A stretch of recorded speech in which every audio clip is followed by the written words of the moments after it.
ಇದು basically leukaemia ಪೇಷಂಟ್ಸ್ಗಳಲ್ಲಿ ಮುಖ್ಯವಾಗಿ ಆಗುವಂಥ ಕಾರ್ಟಿ ಥೆರಪಿ ಬಂದಿದೆ. ಕಾರ್ಟಿ ಥೆರಪಿಯ ಮುಖ್ಯ ಫುಲ್ ಫಾರ್ಮ್ ಏನು? ಕೈಮೆರಿಕ್ ಆ್ಯಂಟಿಜನ್ ರಿಸೆಪ್ಟರ್ ಥೆರಪಿ. ಅಂದರೆ ಏನು? ನಂದೇ ರಕ್ತದನ್ನು ತಗೊಂಡು ನಂದೇ ರಕ್ತದಲ್ಲಿರುವಂಥ ರಕ್ತಕೋಶಗಳಿರುತ್ತೆ, ಟಿ ಸೆಲ್ಸ್ಗಳು. ಇವರು ನಮ್ಮ ರಕ್ತಕೋಶದಲ್ಲಿರುವಂಥ ಮುಖ್ಯ ಪೊಲೀಸ್ ಮೆನ್. ಈ ಪೊಲೀಸ್ ಅವನಿಗೆ ಕಳ್ಳನ ಹಿಡಿಯೋಕ್ಕೆ ಅಭ್ಯಾಸ ಇಲ್ಲ. ಯಾಕಂದರೆ ಕಳ್ಳ ಅವನು ವೇಷ ಬದಲಾಯಿಸ್ಕೊಂಡು ಪೊಲೀಸಿಗೆ ಕಾಣದಾಗೆ ಸುತ್ತಾಡ್ತಾ ಇದ್ದಾನೆ ರಕ್ತದಲ್ಲಿ. ಆ ಕಾರಣದಿಂದಾಗಿ ಅವನು ಎದುರು ಬಂದಾಗ ಕೂಡ, ನಮ್ಮ ಎದುರು ಬಂದಾಗ ಕೂಡ ಈ ಪೊಲೀಸ್ ಅವನಿಗೆ ಈ ಕಳ್ಳನ ಹಿಡಿಯೋಕ್ಕಾಗ್ತಾ ಇರಲಿಲ್ಲ. ಕೈಮೆರಿಕ್ ಆ್ಯಂಟಿಜನ್ ಏನು ಮಾಡಿದರು?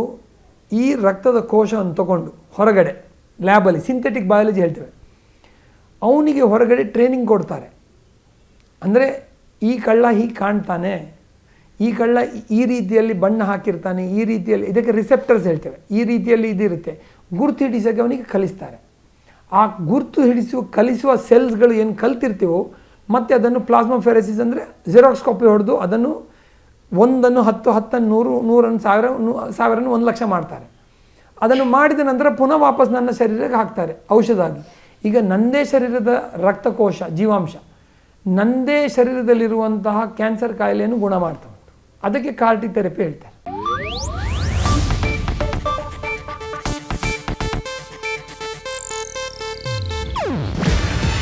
ಇದು ಏಷ್ಯಾನೆಟ್ ನ್ಯೂಸ್ ನೆಟ್ವರ್ಕ್ ಪ್ರಸ್ತುತಿ.